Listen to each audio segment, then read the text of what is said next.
Bung Fahri, Ya. saya tahu apa yang Anda sampaikan di media sudah banyak orang tahu. Banyak hal tentang kebijakan pemerintah, bahkan di partai Anda dulu di PKS, sekarang saya tahu sudah tidak PKS lagi ya.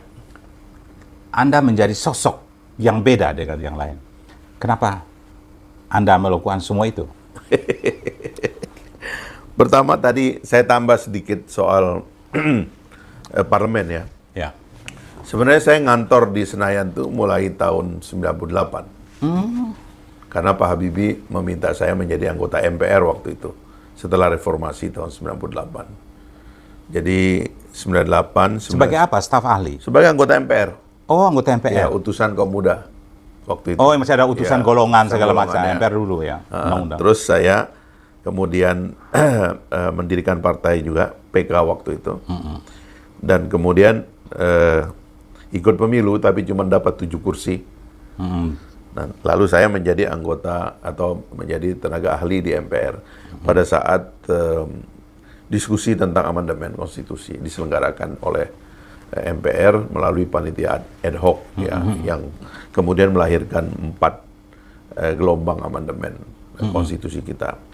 Jadi kalau kita hitung sebenarnya saya berkantor di Senayan itu sekitar 21 tahun. 21, 2 dekade lebih. Ya, jadi relatif lah sudut-sudutnya tahu saya di sana. Tapi memang politik itu ya dari awal ya menjadi Anda kayaknya, suka politik, mencintai ya, politik. minat lah. Jadi kalau waktu saya di kampung, saya mengikuti organisasi sejak SMP. Saya sudah menjadi anggota Ikatan Pelajar Muhammadiyah, lalu SMA, lalu kuliah juga.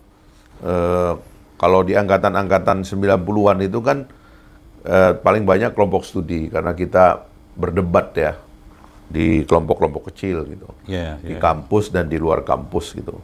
Kebetulan saya waktu masuk UI tahun 92 itu, saya udah niat ya, kalau saya pergi sekolah ke Jakarta itu sebenarnya bukan karena saya mau duduk di dalam kelas, saya mau ketemu orang gitu.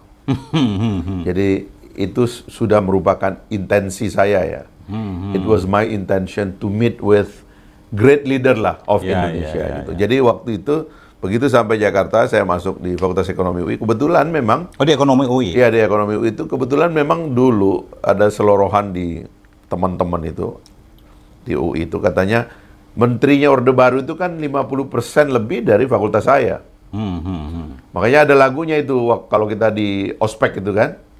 Ya kan paling enak di FEUI gitu. Iya. Ya kan? Kalau lulus dia bilang paling sial jadi menteri. Dia bilang paling sial jadi menteri, dia bilang begitu. Jadi itu anunya bercandanya. Saking memang Orde Baru dulu.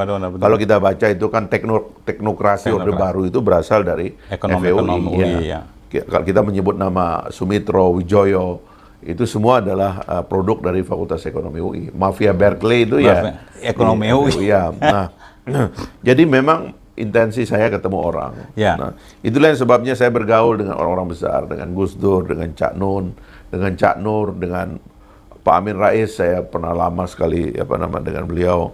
Dulu ada kelompok Pandawa 5 namanya di Tebet ini, ya kan, Pak Disasono, Pak Amin Aziz, Pak dosen IPB itu Pak AM Saifuddin. Ya. Kemudian banyak sekali tokoh-tokoh yang saya kenal ya. Ada juga sebagian yang masih hidup sekarang itu yang. Nah, jadi saya suka sekali membaca gelagat dari para pemimpin itu. Tapi waktu Anda juga kan aktivis mahasiswa waktu itu para ketua DBM ya. Jadi saya saya dulu di Senat Mahasiswa UI waktu di kampus. Saya wartawan di kampus itu. Saya dulu wartawan Warta UI. Sampai di Bredel karena mengkritik rektorat dulu. Kemudian juga saya ikut di Senat Mahasiswa ya. Juga forum studi namanya Forum Studi Islam. Nah, kemudian setelah lulus terjadilah gerakan mahasiswa itu, saya mendirikan dengan teman-teman itu Kesatuan Aksi Mahasiswa Muslim Indonesia. Saya menjadi deklarator dan ketua umum pertama. Jadi demonstran juga gitu. Kan di Senayan juga kan waktu 98? Ya, 98 Senayan ya. Ya. Jadi ya intinya itu saya berkelana gitu dari ketemu orang, ya kan, membaca buku di jalanan, berteman dan seterusnya lah. Menurut saya itu satu training yang saya hadapi dalam hidup yang membuat saya jadi, karena Bung Fred tadi nanya, kenapa bisa seperti itu? Ya karena itulah. Saya melalui, dan kita ini orang kampung, Bung Fred, betul-betul orang kampung. Betul. Jadi kita lahir, saya cerita, saya lahir di Sumbawa sana. Di desa apa itu? Di desa namanya Utan, ya Utan itu kecamatannya, desanya nama Jorok, ya Jorok itu artinya sudut begitu. Dan memang sepi. Saya lahir tahun 71, tahun 84 baru ada listrik. Jadi kira-kira 13 tahun itu saya belum tahu yang namanya listrik itu. Ya, kita belajar tuh pakai lampu, ya. Pernah. Nah, barulah 84 ada listrik. Sekarang udah bagus ya? Sekarang udah bagus.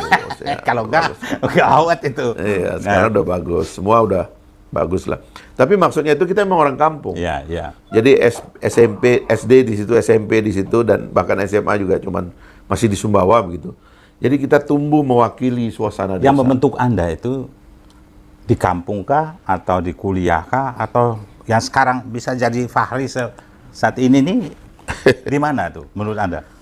Kalau kita bicara, karena orang punya life history nggak selalu linear. ya, tapi pengaruh kampung pada kita tuh memang kuat. Ya. Kuat ya. Artinya pendidikan karakter dari awal tuh memang di kampung. Dari orang tua. Oleh orang tua, oleh masyarakat gitu. Dan kita orang pesisir kan, orang-orang keras gitu. Jadi orang NTT, orang NTB, orang-orang keras. Cuman memang tiba-tiba saya menemukan keasikan membaca itu. Menurut saya di antara yang bisa merubah begitu. Karena kalau orang tidak membaca itu kan memang nggak bisa dipaksa nanti. Memang membaca ini penting. Jadi orang politik itu kalau dia nggak baca, kalau dia nggak menikmati buku, ya menikmati perdebatan-perdebatan yang dalam dan sengit, itu nanti dia mentok gitu. Betul. Eksplorasi politiknya berhenti gitu. Dan itu juga banyak kesalahan di kita. Pemimpin kita menjadi tidak visioner ya. Oke, dia manajerial, tetapi not visioner. Not leader. Jadi Bung Karno was great visionary leader gitu. Iya. Bahkan pikiran-pikirannya bukan cuma dicerna oleh bangsa Indonesia, tapi oleh seluruh dunia.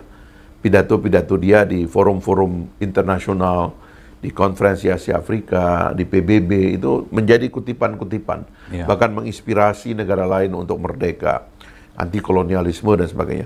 Dia berteman dengan Che Guevara, dia berteman dengan Nehru, dia berteman dengan pemimpin-pemimpin dunia lainnya. Nah itu karena dia membaca. Bung Karno kalau kita pergi ke penjara-penjara beliau itu kan rak bukunya selalu ada. Gitu. Nah kita ini sekarang dalam situasi seperti ini kurang dari pemimpin membaca. Ya. Jadi tapi masalahnya ini sudah era global networking yang sudah luar biasa. Ya. Tapi kalau Anda pernah baca indeks membaca kita, anak-anak rendah loh. Rendah dari sekali. 100 negara katanya 80% di bawah. Rendah sekali dan angkanya nggak enak disebut. Nggak enak disebut, betul. Karena kemudian orang beralih. Kayak jomplang itu jomplang. antara. Tapi begini, Saya akhirnya mempengaruhi tingkat kesopanan. Tingkat kesopanan berinteraksi di media sosial. Literasi. Jadi kalau menurut saya begini, bagaimana cara membentuk kepribadian manusia? Ya. Pertama-tama itu sebenarnya akan membaca. Itu adalah message yang paling penting. Bahkan saya kan mengatakan itu. Kitab suci itu, coba dilihat itu. Di awal itu dimulai dengan pengenalan kepada membaca, ya kan? Kalau di di Bible katanya juga demikian. Pada awalnya adalah firman, ya, adalah kata. Jadi sebenarnya tradisi membaca itu memang harus dipaksa itu sampai anak-anak menikmati. Betul. Kalau orang itu belum bisa membaca sampai dia nikmat dan keracunan, itu repot itu. Dia harus bisa baca sampai dia mengkritisi, ya. Apalagi dia udah marah-marah di tulisan itu. Dia kan keracunan dulu. Jadi dulu. Orang tuh, saya dulu ingat ya waktu karena malam nggak ada listrik ya, atau pada saat awal listrik itu kita takut sekali nyalakan listrik. Kenapa? Karena orang tua kita takut nanti biayanya mahal. Kan apakah nanti tagihan bulanannya kita sanggup bayar atau tidak, kan waktu itu masih trial. Betul. Jadi saya itu menggunakan lampu-lampu jalan dan lampu-lampu tetangga. Oh gitu. Itu untuk pergi membaca. Kalau sebelumnya kita pakai lampu itu, ya, lampu teplok itu. Nah, jadi memang harus ada ini, membaca itu yang membuat kita itu jadi istilahnya itu kecanduan, keracunan membaca itu. Nah, setelah itu semua, barulah kemudian ke dalam diri kita itu muncul pemahaman yang kuat sampai pada tingkat menjadi keyakinan. Itu menjadi kokoh personalitinya menjadi kuat jadinya ya. Karena kalau kita nggak membaca, apa yang menjadi keyakinan? Orang jadi dangkal. Orang menjadi kacau, ya kan? Jadi apa yang Bung Fahri sampaikan di ruang publik, media sosial, media semua, itu karena dasarnya dari membaca itu. Dan harus jadi keyakinan. Karena nanti pada dasarnya, yang disebut karakter itu apa sih? Karakter itu apabila apa yang kita katakan dengan apa yang kita yakini dan apa yang kita lakukan itu ada dalam satu garis. Kalau kita tidak punya karakter, itu artinya yang kita omongkan itu sebenarnya kita tidak yakin. Makanya banyak pemimpin juga yang kalau ngomong hambar itu omongannya. Kenapa hambar? Karena dia yakini. Kalau kita tidak meyakini, apa yang keluar dari mulut kita tidak meyakinkan. Oke. Gitu. Tapi Bung Fahri, berarti apa yang Anda maknai sebagai politik itu?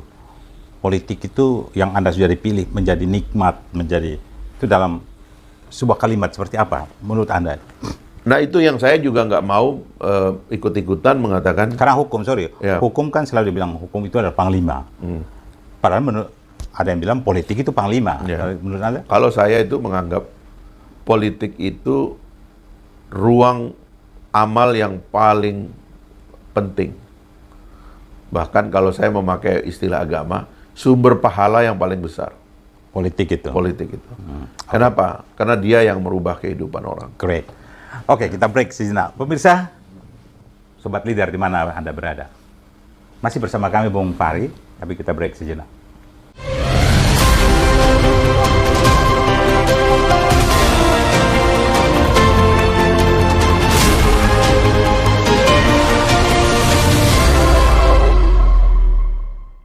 Sobat Leader, Anda masih bersama kami, Bung Fahri dan saya.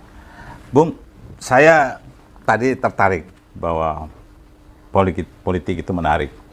Dan saya kalau ingat flashback ke dulu, bagaimana pertarungan para pemimpin kita itu era perebutan kedaulatan, awal-awal kemerdekaan. Wah, itu sampai luar biasa. Agresi pertama, agresi kedua, bahkan para politisi kita yang belajar di luar negeri itu kena kritik keras juga bahwa karena bagi saya perang itu kan ya ada siapa Eisenhower atau dia bilang sometimes you lose in some battle but you have to win the war, ya kan? Jadi kadang-kadang pertarungan ini kan politik kan kadang-kadang kita harus tahan di satu sisi, sisi lain. Nah, yang Anda lihat politik di Senayan itu seperti apa? Jadi karena saya menganggap politik itu pekerjaan yang paling penting gitu ya. Dan itu sebenarnya bukan kata saya, artinya semua orang mengatakan demikian. Harusnya begitu, politik itu adalah penting. Maka dia harus dipersiapkan secara baik gitu. Pertarungannya itu harus diselenggarakan secara matang gitu supaya efek daripada pertarungan politik itu juga positif. Jangan punya berefek negatif. Nah, sekarang ini kan kalau saya lihat sih, kritik saya ya, tidak saja di Senayan sebenarnya. Pertarungan politik ini sudah merusak, gitu. Kenapa pertarungan politik itu rusak? Karena pada dasarnya, politik tidak dikaitkan dengan pengetahuan. Ini problem pertamanya. Makanya saya dulu, waktu di Senayan itu, saya mendorong supaya Senayan punya perpustakaan paling besar. Bangsa Amerika meletakkan perpustakaan paling besarnya itu di Kongres. Karena everything that we debated in the parliament itu harus merupakan pengetahuan gitu. Karena ada dua kecenderungannya nanti. Kalau kita memimpin tidak dengan pengetahuan, maka kita akan memimpin dengan kekuasaan. Dengan pemaksaan begitu maksudnya itu. Jadi memimpinlah dengan pengetahuan itu. Karena itu bertarunglah pada pengetahuan itu. Makanya perdebatan itu harusnya diselenggarakan secara baik gitu.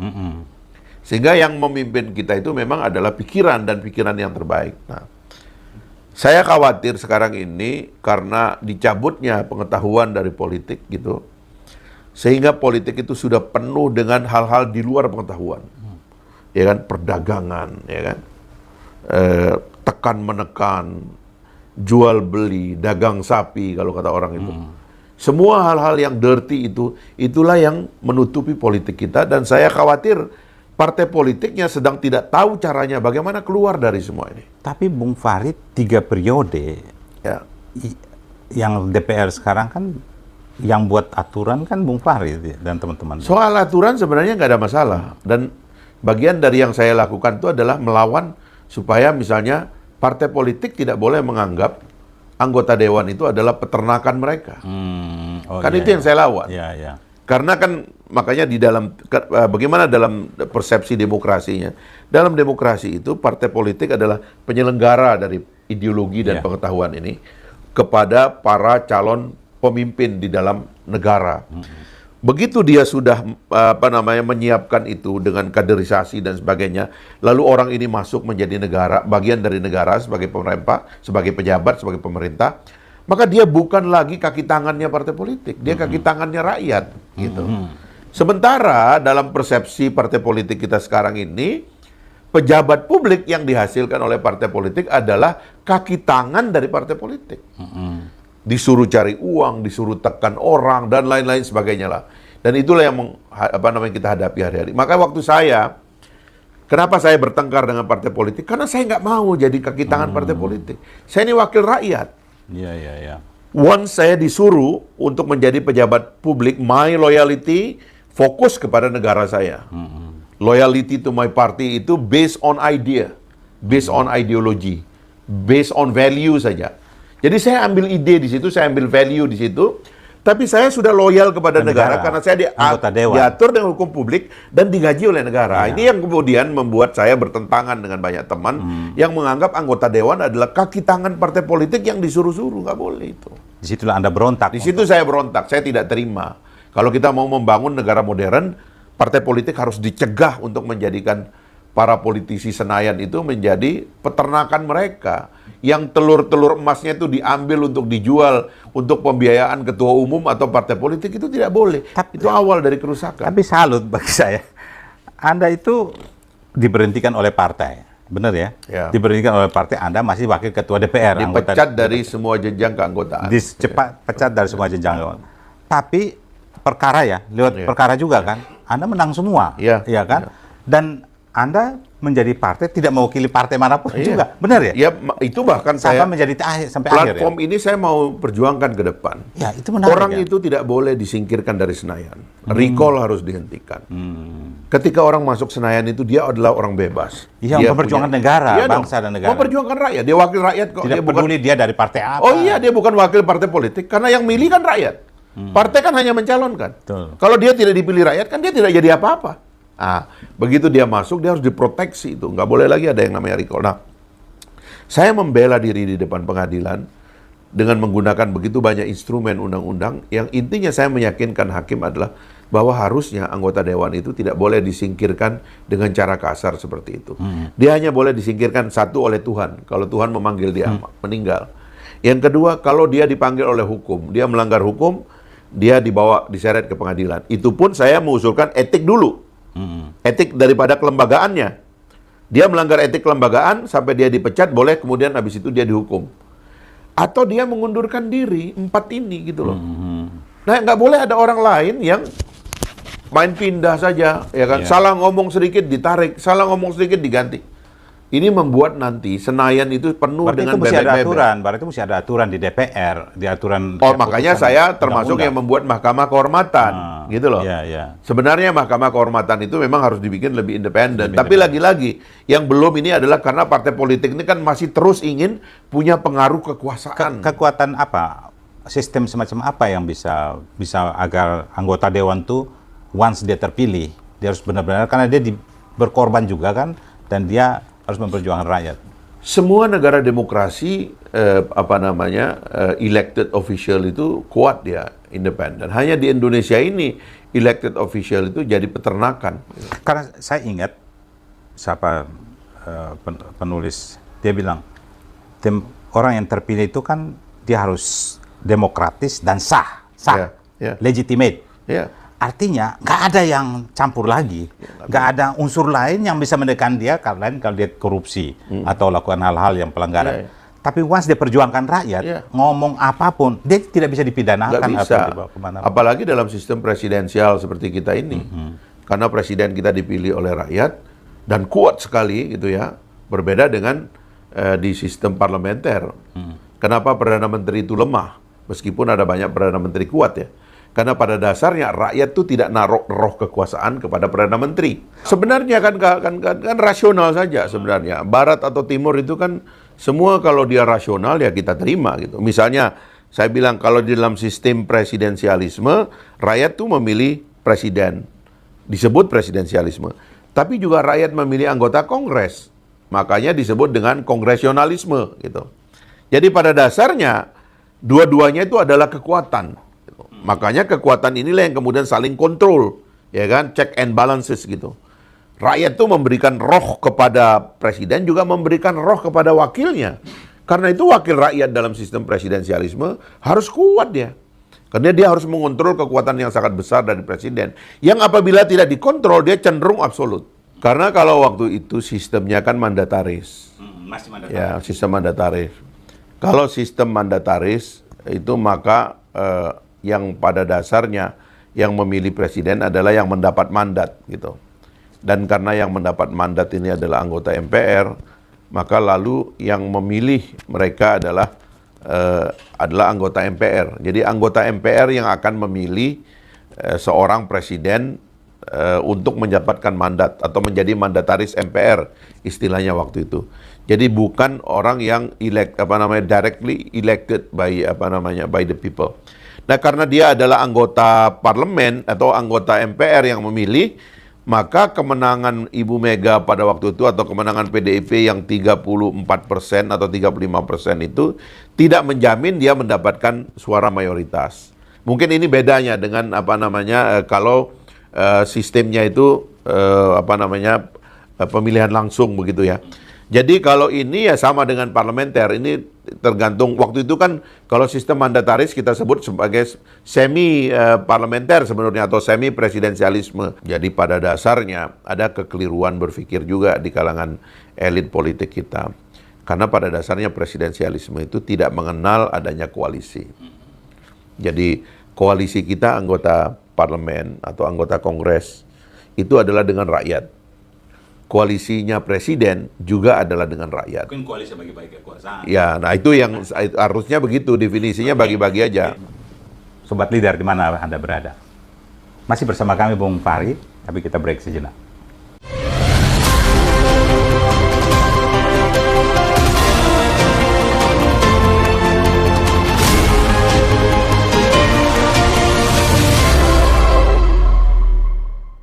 Sobat, Anda masih bersama kami, Indonesia Satu Channel, bersama Bung Fahri Hamzah. Tadi Anda jelaskan soal sistem parlemen. Ya, kita semua tahu, saya kira semua orang yang belajar demokrasi pasti paham, ada sistem parlementer, sistem presidensil. Tapi ada yang juga, kita ini bukan parlemen benaran, bukan presidensial benaran juga. Jadi kita di tengah-tengah gitu. Ya. Makanya sebenarnya jadi kritik sistem itu harus dibangun tradisinya. Ya, saya juga sedang melakukan kritik cara kita menyelenggarakan sistem. Saya kritiknya yang pertama sebenarnya kepada presiden. Presiden itu tidak boleh itu membangun apa yang namanya koalisi. Karena koalisi di tradisi kita ini sebenarnya hanya tradisi for ticket. Pada dasarnya gitu. Makanya saya juga mengusulkan supaya threshold-nya tidak ada, karena koalisi for ticket ini nanti bias dia. Pak Jokowi didukung oleh PDIP, Nasdem, ya kan, dan lain-lain lah, bla bla bla. Tapi yang menyebut Pak Jokowi petugas partai itu hanya Ibu Mega. Terus apa Surya Paloh tidak punya hak untuk menyebutkan Jokowi petugas partai? Apa bedanya Jokowi sebagai presiden dan sebagai mitranya Nasdem sebagai anggota PDIP misalnya kayak begitu? Apa bedanya? Ini membingungkan, karena itu sebenarnya harusnya tidak ada koalisi, ya kan? Tiket itu tidak perlu pakai koalisi, sendiri saja, karena itu threshold harusnya 0%. Yang kedua, maka berikutnya yang berkoalisi adalah presiden dengan rakyat. dia tidak punya kepentingan berkoalisi dengan parlemen. Karena dalam sistem presidensialisme, parlemen tidak bisa menjatuhkan presiden. Beda dengan sistem parlementer.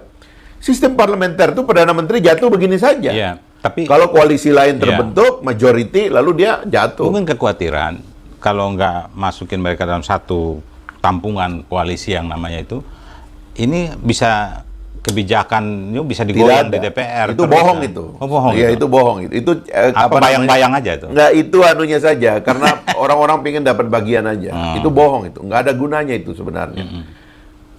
Memang Pak Parlemen bisa apa? Misalnya program nggak disetujui, ya kan? Jalan. Kebijakan ya kan? yang lama. Pakai kebijakan yang lama, nggak ada masalah gitu. Yang kedua apa? Presiden nggak bisa dijatuhkan. Dia kuat, presiden hanya bisa dijatuhkan kalau dia melakukan pelanggaran terhadap pasal-pasal impeachment. Tapi kalau Anda menjatuhkan presiden baik, rakyat marah.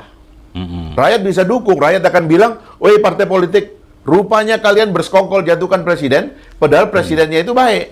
Mati mereka, nggak berani mereka. Jadi ini sebenarnya perasaan elit saja untuk mengentertain posisinya. Perasaan elit. Iya, supaya mereka tetap dapat kue di dalam kekuasaan. Saya ingat oposisi, Ibu Mega pernah melakukan oposisi di era SBY 10 tahun. Diundang aja ke kabinet itu ditolak kan. Ya, itu benar itu. Ini menarik. Ya. Tapi sekarang kok nggak ada yang katanya PKS oposisi, katanya. Tapi kok kayaknya nggak ada yang dikritisi kebijakan. Ya itu kesalahannya itu karena partai politik menganggap bahwa ada konsep koalisi di dalam presidensialisme. Tidak ada konsep koalisi dalam presidensialisme. Buktinya, tidak ada undang-undang koalisi dalam presidensialisme. Karena memang nggak ada barangnya itu. Jadi karenanya sebenarnya, kalau teorinya, makanya kenapa saya ingin memperkuat parlemen, semua anggota parlemen adalah oposisi terhadap eksekutif. Itu asal-muasal kekuasaannya. Jadi kalau rakyat itu pergi ke TPS, ya kan, di situ ada dua kotak. Ada kotak legislatif, ada kotak eksekutif.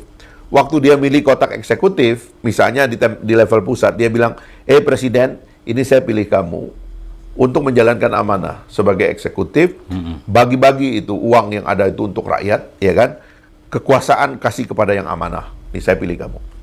Lalu kemudian kepada kotak legislatif, rakyatnya bilang lagi, kamu saya pilih sebagai oposisi terhadap eksekutif. Awasi yang saya kasih ke mereka. Ada uang negara sekian, ada kekuasaan sekian. Awasi. Ada anggaran oposisi nggak itu? Harus, makanya kan kita bikin lembaga parlemen yang lebih independen. Tapi sekarang nggak ada ya? Mereka yang oposan itu sama. Harusnya sama, karena pada dasarnya, theoretically, semua mereka itu adalah oposisi. Berbeda di dalam sistem parlementer. Kalau sistem parlementer itu rakyat cuma pergi ke satu kotak. Aku pilih kamu anggota parlemen, nanti setelah masuk parlemen, bentuklah kekuasaan. Yang majority disebut dengan ruling majority, yang minority disebut opposition. Tapi apa yang sampaikan Bung Fahri, ini cenderung ke sistem parlementer masalahnya. Nggak ada. Sebenarnya kacau penyelenggaraannya aja. Karena sebenarnya nggak ada, bangunnya itu nggak ada, dalam struktur tidak ada. Nah kalau dalam sistem parlementer, makanya di beberapa negara parlementer, partai oposisi dibiayai lebih banyak oleh negara. Kan satuannya lebih besar. Kontrolnya itu yang menarik. Biaya kontrol gitu, karena dia memang parlementer. Kalau di dalam sistem presidensial, semua anggota parlemen adalah oposisi. Ini yang teman-teman partai politik nggak paham. Dianggap bahwa kalau ketua umumnya diajak masuk kabinet, ini partai pemerintah. Anggota DPR-nya suruh diem. Ya kan? Atau sebaliknya, ya kan? Kita hanya oposisi karena kita nggak masuk ke dalam pemerintah. Nggak benar. Semua orang yang masuk parlemen di dalam sistem presidensialisme adalah oposisi terhadap eksekutif. Saya menarik melihat Anda di parlemen, walaupun Anda sudah single fighter, tidak ada partai lagi, Anda tetap konsisten dalam kritik terhadap kebijakan pemerintah. Tapi ada satu yang menjadi catatan dari kita adalah ketika Anda mendukung Novanto. Novanto, bahwa Anda yakin Novanto tidak bersalah, gitu. Tapi akhirnya Novanto ketangkep juga. Novanto tidak bersalah dalam kasus Papa minta saham. Ya, Papa minta saham. Tidak ada buktinya. Karena itu kan obrolan dia dengan seseorang. Oh, itu Anda soroti di Papa minta saham toh. Iya, yang lain kan tidak ada urusan. Begitu dia ditangkap, saya bilang silahkan. Saya bilang gitu kan. Tapi ini kan problemnya kan masalahnya. Tapi ada kritik KPK sebenarnya waktu itu. Oh iya, sampai sekarang sebenarnya. Tapi KPK sekarang kan sudah diatur dengan undang-undang baru yang memungkinkan dia lebih koordinatif dia, sehingga tidak lagi. Tapi KPK ini kan ad hoc. Kalau polisi dan jaksa sudah kuat, dulu kan anggap dibangun KPK karena lemah, di KPK dan polisi untuk penegakan hukum. Tapi masa sudah 20 tahun, masa masih lemah terus 15 tahun? Harusnya, ya kan, sistemnya itu dia adalah orkestra gitu. Jadi dia harus menumbuhkan tradisi yang sama. Ya sekarang kita lihat misalnya Jaksa Agung sudah berani itu menghajar mafia minyak goreng, ya kan? Ini sebenarnya tonggak penting bahwa ada penguatan kepada Kejaksaan Agung. Dan itu harus juga dianggap oleh KPK sebagai prestasi KPK. Karena tugas mereka itu adalah memperkuat lembaga-lembaga lain supaya lembaga lain lebih berfungsi, lebih maksimal, ya kan, berdaya guna di dalam menjalankan fungsi-fungsi pemberantasan korupsi. Dan juga pencegahan tentunya pada lembaga-lembaga lainnya. Jadi kritik saya itu pada dasarnya selalu kritik sistem. Tapi riset terakhir waktu itu Anda mendorong bahwa KPK dibubarkan saja. Ya kalau dia tidak mau koordinasi, dia merusak sistem. Kalau efeknya pada perusakan sistem, ya mendingan KPK-nya yang dirusak. Saya kira waktu itu pemahamannya adalah maknanya, ya supaya jaksa dan, kan konstitusi hanya mengakui jaksa dan polisi, gitu kan, kejaksaan. Ya mereka harus kuat supaya bisa take off, kalau enggak kan birokrasi melebar. Birokrasi melebar, KPK juga punya cabang di mana-mana, ke polisi juga. Makanya nanti salah satu kata kunci dari penegakan hukum yang terbaik itu adalah memperkuat kejaksaan. Karena kejaksaan itu kan dalam tradisi negara hukum kan dia adalah pengendali perkara dia, ya, yang disebut dominus litis itu. Jadi kalau jaksa-jaksa ini sudah kuat, ya kan, dan mereka ada di seluruh Indonesia, maka penegakan hukum yang adil itu akan ada di seluruh Indonesia. Tetapi kalau mereka lemah, itu ya, maka ketidakadilan itu akan juga menyebar ke seluruh Indonesia gitu. Apapun yang dibawa oleh polisi dicoba untuk jadi tuntutan, kalau jaksanya kuat, ini istilah saya itu sampah-sampah yang datang dari penegakan hukum sebelumnya, itu dia bisa perbaiki. Nah, kita sudah mencoba supaya itu juga ada di pengadilan.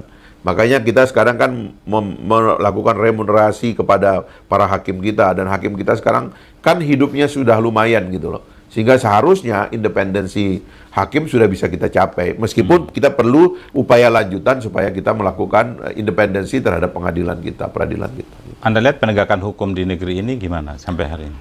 Lubangnya menurut saya itu karena kejaksaan belum independen. Terutama itu. Gitu. Karena kalau jaksa itu independen, maka dia akan melihat hukum sebagai hukum. Tapi kalau jaksa ini masih menjadi anggota kabinet seperti sekarang, itu agak repot itu. Harusnya mereka dibikin lebih independen. Nah kan hakim kita di ujung sudah lebih independen. Karena penegakan hukum itu kan selalu menempuh 3 rute itu. Yang pertama, kita sudah melakukan reformasi terhadap undang-undangnya.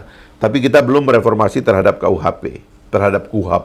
Ini harusnya mendesak. Karena ini masih mengandung anasir-anasir lama yang belum sesuai dengan tradisi masyarakat hukum yang demokratis itu. Gitu. Nah setelah aturannya ini kita perbaiki semua, Criminal Code kita sudah selesai, buku KUHAP-nya juga sudah selesai, maka yang berikutnya kita perbaiki adalah institusi penegak hukumnya. Nah, di institusi penegak hukum itu saya mengusulkan independensi kejaksaan di masa yang akan datang. Hakim kan sudah baik begitu. Nanti kemudian kepolisian dan sebagainya itu kita perbaiki. Nah, barulah kemudian leadership yang akan mengatur orkestra ini. Kan jaksa, tentara di bawah Departemen Pertahanan. Kalau Anda polisi di bawah apa? Sebenarnya kita harus memikirkan fokus dalam tugas-tugas kepolisian. Yang paling penting dari tugas kepolisian untuk tetap sekarang berada tetap di bawah presiden. Makanya yang paling penting itu berada di bawah presiden itu adalah reskrim. Gitu. Karena fungsi-fungsi kayak misalnya mengatur lalu lintas. Kan tidak ada keperluannya polisi ngatur lalu lintas itu harus sama dengan Jakarta dengan di Papua. Kan tidak, kan beda. Kendaraan di Jakarta dengan kendaraan di Papua kan beda. Ngapain ini mesti disatukan? Gitu loh. Jadi inilah, Anda kan sekarang bangun Partai Gelora. Ya. Itu dari makna apa tuh Gelora itu? Gelombang Rakyat Indonesia. Gelombang Rakyat Indonesia. Ya. Jadi tujuan menjadi, kan Anda nih 5 tahun lalu nggak 3 kali di parlemen. Ya. Habis itu pensiun. Pensiun. Anda break dulu. Break dulu. Ya. Untuk win the war. Ya, kira-kira begitu. Masih muda ya, kita bukan berharap banyak pemikirannya untuk Republik ini. Nah sekarang, kalau Gelora, Anda berharap lewat Gelora terpilih, lulus administrasi dan ikut dalam pertarungan, kontestasi. Ya. Apa kalau Anda masuk ke sana, apa yang Anda ingin rubah? Kita percaya pertama-tama soal keterpilihan dulu ya. Kita percaya bahwa setiap generasi itu menghadapi potongan-potongan masa lahirnya aspirasi baru. Kalau kita lihat dalam tradisi bangsa kita, setiap 20 tahun itu ada semacam aspirasi baru gitu. Aspirasi dari generasi Budi Utomo ditangkap oleh aspirasi dari generasi Sumpah Pemuda. Ini angka 8 semua kebetulan ini ditangkap oleh aspirasi generasi tahun 45 kita merdeka dan 48 terjadinya konflik ideologi pertama di negara kita. Lalu 68 Orde Baru berdiri. Tahun-tahun 78 sampai 88 80-an itu muncul gerakan mahasiswa. 98 Orde Baru tumbang, 2018 ada kekacauan juga. Menurut saya ini kekacauan ideologi juga. Konflik di Jakarta, 212 dan sebagainya itu. Nah, jadi ini ada problem, ada generasi baru yang sebenarnya mengendaki adanya aspirasi baru. Nah, ini yang kita coba tangkap dengan Partai Gelora ini gitu. Pada dasarnya kita ingin melakukan reformasi pemahaman elit tentang apa yang sudah selesai. Kok ada konflik kembali tentang ideologi? Kok ada konflik kembali tentang narasi besar? Bisa nggak ini kita tutup dan kita mengatakan kita sekarang tinggal telling the story, tidak saja kepada bangsa Indonesia, to the world, bahwa negara ini sudah solid. Negara ini siap, istilahnya siap terbang gitu. Siap menjadi kekuatan kelima dunia. Itu yang kita narasikan di mana-mana gitu. Nah, ini harus ada kemantapan penjuru bicaraan. Bahwa sebagai bangsa, sebagai negara, Indonesia ini solid. Sudah mantap gitu. Jangan ada keraguan lagi. Jangan meragukan, membuat ragu anak bangsa. Seolah-olah antara orang Islam dengan orang Kristen, orang berbeda agama, nggak bisa menyatu. Ini salah ini. Harus diakhiri gitu, kira-kira gitu. Ini perbedaan yang nggak elok ini harus diakhiri. Kalau menurut saya, perbedaan yang nggak elok. Apa pertarungan yang nggak elok. Baik, sobat, kita break lagi.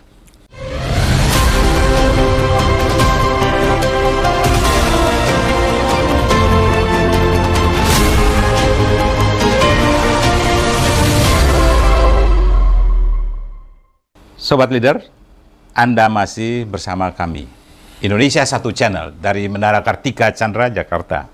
Bersama kali ini Bung Fahri Hamzah. Ketua Umum apa Wakil Ketua Umum Partai Gelora? Saya Wakil Ketua Umum. Ketua Umum saya Mas Anies. Ini karena beliau orang merendah.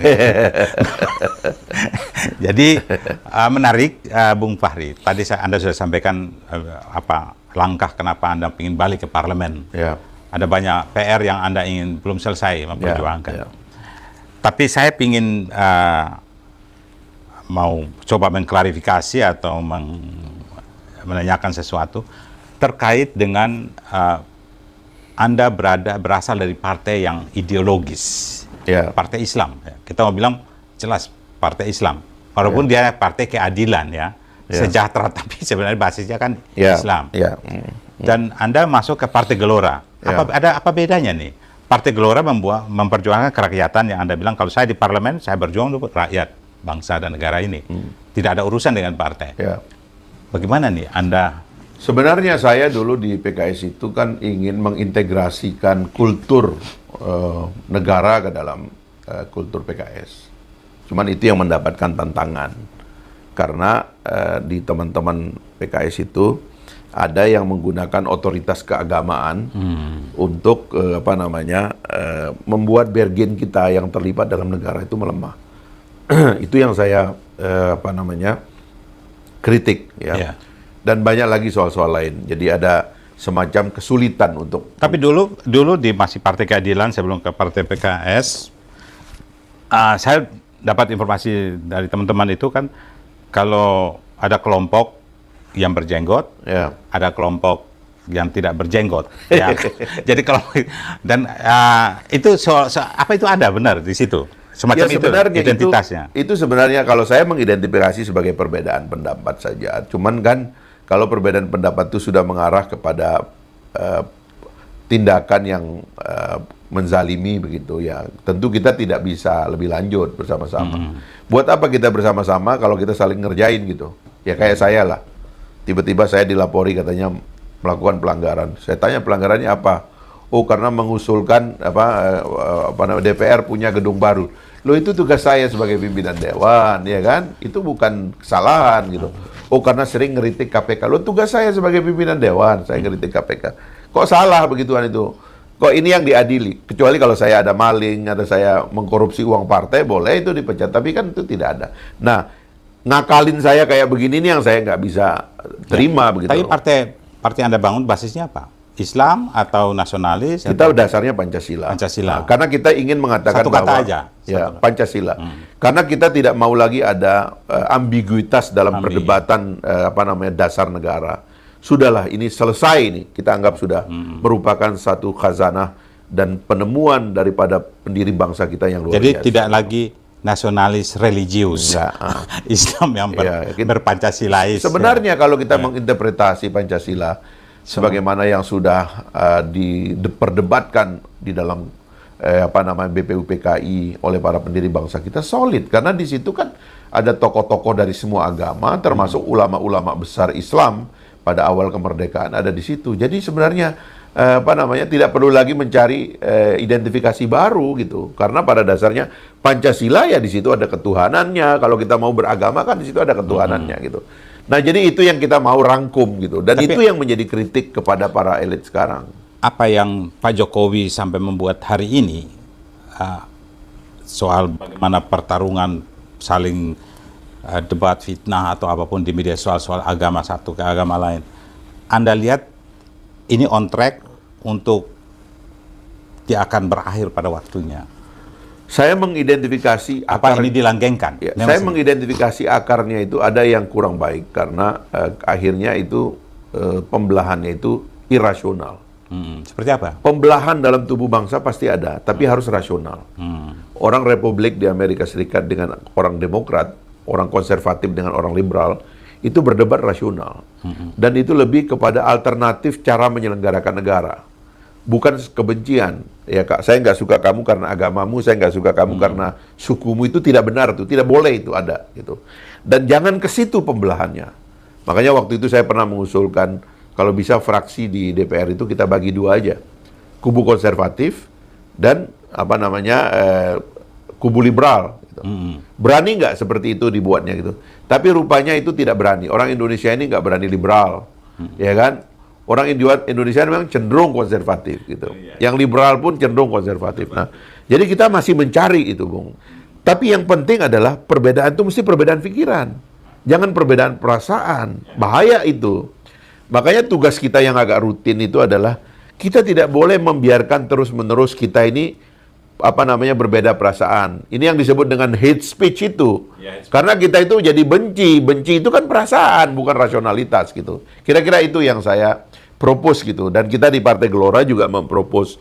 Ya kita kalau ada perbedaan pikiran. Tapi soal ideologi ini kan sudah solid sekali. Nggak boleh lagi kita pecah soal ini gitu. Bung Freddy, bukan cuman kritik kepada partai ya. Misalnya kepada PKS atau apa gitu. Kritik kita ini juga kritik secara masif kepada elit nasional. Ada problem di elit nasional kita, yaitu tentang ketidakmampuannya untuk mengartikulasikan ide-ide dasar dari bernegara kita itu secara solid dan secara masif, sehingga ini bisa menjadi keyakinan umum gitu, bisa menjadi perasaan umum, bisa menjadi kemantapan hati secara nasional. Nah, terus terang kami ingin menjuru bicara itu. Kami ingin negara itu betul-betul mendatangkan perasaan cinta kepada dasar negara kita, perasaan cinta kepada nilai-nilai dan temuan dari para founding father kita itu sedemikian rupa sehingga kita setiap hari punya energi. Tapi Bung Fahri, di era Pak Jokowi dia berhasil membubarkan FPI, Hizbut Tahrir dan sebagainya yang dinilai mungkin garis keras tidak sesuai atau apapun. Tapi sebenarnya di era 10 tahun Pak SBY sebenarnya sudah menjadi satu sistem dari sekolah SD sampai sekarang. Bagaimana Anda sebagai partai nasionalis memperjuangkan ini? Negara harus memiliki penggemar yang luas di kalangan pemeluk agama apapun. Negara harus tidak boleh kehilangan, rakyat tidak boleh kehilangan minat kepada negara. Dan karena itulah kemudian perbedaan kita itu mesti diselesaikan dengan dialog. Jangan biarkan orang itu menyembunyikan perasaannya yang lama-lama menjadi kebencian. Tapi biarkan orang itu keluarkan semua perasaannya dan perbedaan yang dia Dan ini pikirkan. terjadi. Ini sekarang sedang Ya. berproses ya. Itu dia, biarkan itu Biarkan, ya, diungkap karena soal begituan tuh laten. Kalau nggak diungkap nanti malah jadi masalah. Ungkapkan dan kita perdebatkan sampai kita menikmati bahwa oh, kita ada yang kita tidak bisa terima, tapi kita harus sama dalam soal ini dan seterusnya lah. Itulah indahnya gitu dialog gitu. Bung Fahri, terakhir nih, dalam perjalanan Anda ini kan apa yang paling keras menurut Anda, kritikan yang paling terhadap Anda, bagaimana Anda responsnya? Kepada saya, tapi gini, kalau kritik saya kepada masyarakat secara umum kepada kita itu, kita punya problem. Kita itu masih feodal. Kepada Anda pribadi? Oh, kalau kepada saya pribadi, kritik kepada saya, ya mungkin orang nggak bisa menerima kepada yang mengkritik saya bahwa suara saya terlalu keras gitu. Tapi Anda tahu kan, kita orang pesisir kan, suara kita berlomba dengan suara ombak. Kan suara saya suara Tuhan, Iya, katanya. Suara makanya. rakyat suara Iya, Tuhan. suara orang pesisir itu kan harus berlomba dengan suara Berlomba. ombak. Jadi ya itulah kita, perbedaan ini harus kita terima. Saya kira merayakan perbedaan oleh bangsa Indonesia penting sekali karena faktanya ini adalah negara dengan perbedaan yang paling unik di seluruh dunia. Kalau tokoh dunia, tokoh nasional yang Anda lihat, siapa yang Anda paling kagumi di Republik ini maupun di luar? Terus terang saya itu tidak suka bicara orang pada dasarnya karena saya semua tergantung kepada ide. Tapi kalau harus bicara Pemikiran. saya hanya bicara orang yang proven gitu. Jadi saya misalnya orang Islam, saya mencintai Nabi Muhammad karena dia proven, gitu loh. Ya kalau dalam tradisi iman dia diakui. Ya. Dalam politik? Dalam politik dia proven, dia membangun negara, dia membangun masyarakat, dia membangun tradisi baru sampai Michael Hart menyebutnya dia orang yang paling berpengaruh yang pernah ada. Tapi kalau di dalam tubuh bangsa kita, saya sebenarnya ingin kombinasi Soekarno dan Hatta paling ideal. Soekarno adalah seorang orator, seorang intelektual dunia, seorang raksasa dalam pikiran-pikiran besar. Tapi Hatta adalah seorang senyap, kemampuan manajerialnya luar biasa, hatinya hidup begitu. Bung Karno itu otaknya menyala, Bung Hatta yang menjaganya dengan nyala hati yang suci.